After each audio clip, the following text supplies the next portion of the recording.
जी अस्सलाम वालेकुम and good evening. मैं हूं आपका होस्ट फवाद। आप देख रहे हैं फवाद रियलिटी शो। कैसे आप लोग? ठीक ठाक है? आई एम श्योर कि आप लोग ठीक होंगे। और मुझे वैसे पता चल रहा होता है व्हाट्सएप के और टेक्स्ट के ज़रिए कि कौन सा शो कैसा लगा। नाज़रीन, रियलिटी पे बात करते हुए हर बार मैं ये सोचता हूँ कुछ रियलिटी ज़्यादा हो। तो आज के जो हमारे मेहमान हैं वो जेन्युइन ही काम करते हैं, ठीक है। सोशल वर्क से उनका ताल्लुक है और शुरू से वो सोशल वर्किंग करते रहे, इंसानियत खिदमत में आगे से आगे रहें।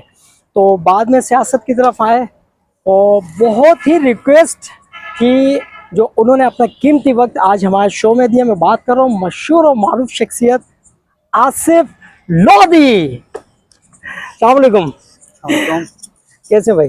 ठीक ठाक है? तशरीफ रखें। आसिफ भाई, आज बड़ा मैं खुश हूँ कि इतने दिन से मैं टाइम ले रहा हूँ, आप यकीन नहीं करेंगे, और टाइम नहीं दे पा रहे हो। और जाहिर सी बात है जो इनका वर्क है सोशल वर्क, उसमें बिजी होते हैं। सबसे पहले बहुत बहुत शुक्रिया, आपने अपना कीमती वक्त जो है ना इस शो को दिया। आसिफ भाई, सोशल वर्क का काम करते करते माशाल्लाह से मैं देख रहा होता हूँ सियासत में क्यों आ गए? इतना अच्छा तो वो काम था, चल रहा था, तो इधर आने की वजह क्या बनी? बस अगर आप देखा जाए तो सियासत भी असल में ही सोशल वर्क है। अच्छा। तो अब जाहिर सी बात है हमारे माशरती निज़ाम की बिगाड़ की वजह से उसको हमने इतना कमर्शलाइज कर दिया है, वरना असल खिदमत है। सियासत में ही है। अच्छा, सोशल वर्क में आसिफ भाई ऐसा होता है कि पार्टी की तरफ से फंड आ गया या बहुत से ऐसे लोग हैं जो फंडिंग करते हैं, लेकिन ऐसा आपके मामले में देखा नहीं गया है। तो अक्सर ये ऐसा होता है आप खुद से ही कर रहे होते हैं। तो ये क्या माइंड में ऐसा था कि यार बस मैं करूं, किसी का इंतजार नहीं करना है, कोई मेरे साथ खड़ा हो ना खड़ा हो, कि मैंने ही वर्क करना है?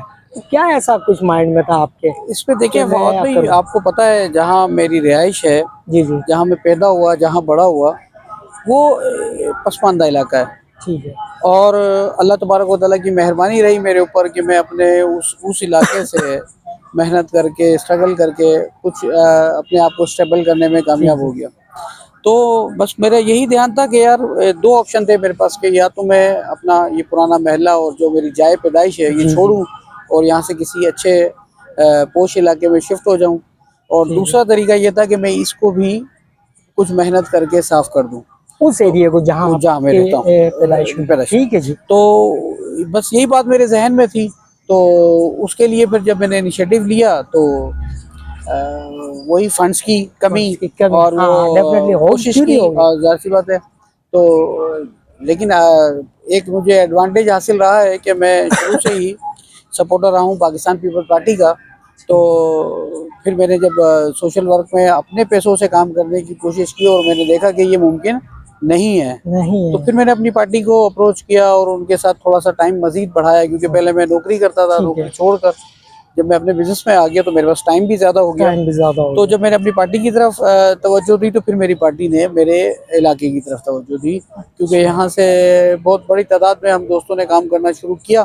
तो आप देख रहे हैं कि अब गवर्नमेंट के फंड्स भी आ रहे हैं। अच्छा आसिफ भाई, मैं एक ही बात जानना चाहूँगा कि कराची की अगर बात करें तो काफ़ी बड़ी बड़ी पार्टियां हैं, तो पीपल्स पार्टी को क्यों आपने चुना? क्या है ऐसा? ये आपने बहुत अच्छा सवाल किया। बहुत सारी पार्टी, बहुत अच्छा सवाल किया कि देखिए हर पार्टी के ऊपर किसी ना किसी चीज का लेबल लगा हुआ है। किसी पे लसानियत का लगा हुआ है, किसी पे मसलक का लगा हुआ है, किसी पे मजहबी उसका लगा हुआ है।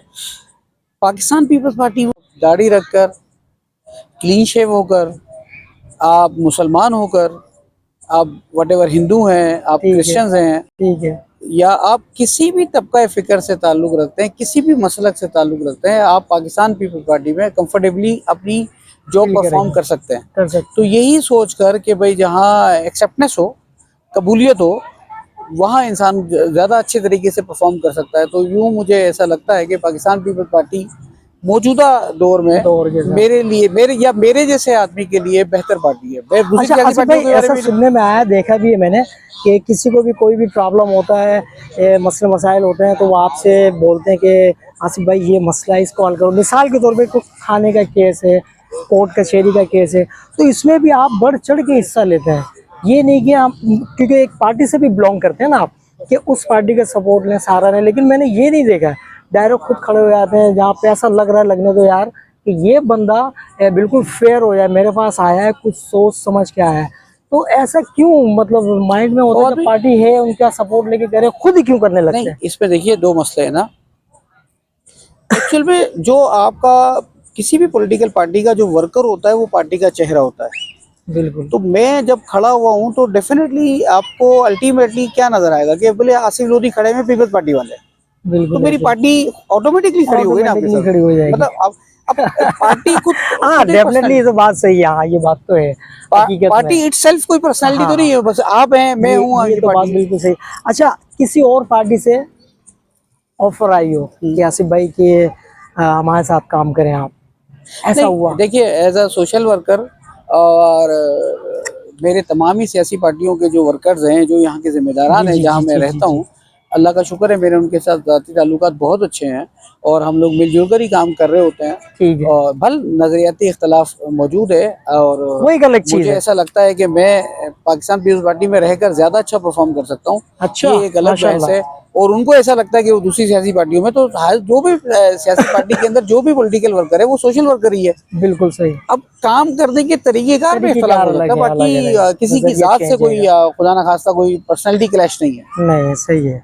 मौका अगर मिल जाए आसिफ भाई आपको कि माशाल्लाह से यूथ आपके साथ है कि अपनी पार्टी बनाए, तो इस जगह क्या करेंगे? कुछ माइंड में है कि यार ऐसा मुझे मौका मिला, अल्लाह ताला ने कभी ऐसा चांस दिया, तो क्या मतलब पार्टी बनाने का सोचेंगे आप? भाई देखिए, आप एक तो ये कि अब मेरा इतना बड़ा सियासी कद नहीं है, दूसरी बात ये है कि मौका जब मेरे पास ऑलरेडी इतनी बड़ी सारी सियासी पार्टियां हमारे मुल्क में मौजूद हैं और मैं जिस पार्टी को रिप्रेजेंट करता हूं या जिसमें काम करता हूं वो पार्टी ऑलरेडी एक कौमी पार्टी है, तो मेरे लिए आसान रास्ता ये है कि जब मैं ये कह रहा हूँ कि मुझे खुद नुमाई नहीं करनी, मुझे अल्लाह के लिए काम करना है, खलील खुदा का काम करना है, तो फिर मुझे इस बात से क्या कर दे कि पार्टी में मेरा टेक हो।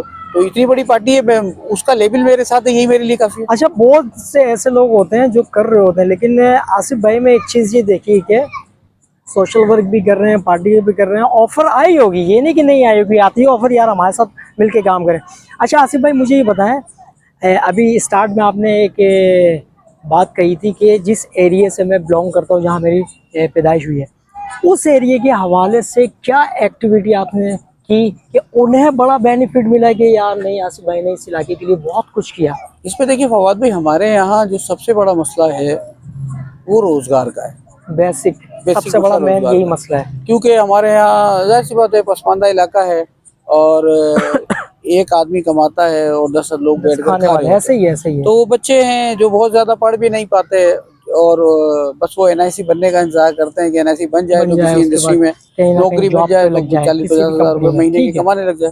तो मैंने अपना सोशल वर्क यहाँ से स्टार्ट किया माशाल्लाह। तो मैं खुद भी जॉब करता था, तो जब मैंने स्टार्ट किया तो उसका मुझे सबसे बड़ा एडवांटेज ये हुआ कि किसी घर के अंदर 2 बच्चे हैं, किसी में 3 बच्चे हैं, तो जब वो सब के सब लोग रोजगार पर लग गए तो उसकी जो खुशहाली है वो हमारे इलाके में नजर भी आने लगी। माशाल्लाह माशाल्लाह माशाल्लाह। आज अल्लाह का शुक्र है वही बच्चे कुछ मेहनत करके प्रमोट हो गए हैं, कुछ उनकी आगे बढ़ गए, अच्छी जगहों पे बैठ गए हैं, अच्छी सीटों पे बैठ गए। जी नाज़रीन, ये थे आसिफ लोधी, बड़ा अच्छा लगा, बड़ा मज़ा आया and I am sure enjoy this program. और नेक्स्ट प्रोग्राम में मुलाकात होगी नए अंदाज से, नए मेहमान के साथ। अपने होस्ट फवाद को दीजिए इजाज़त। अल्लाह हाफ़िज़।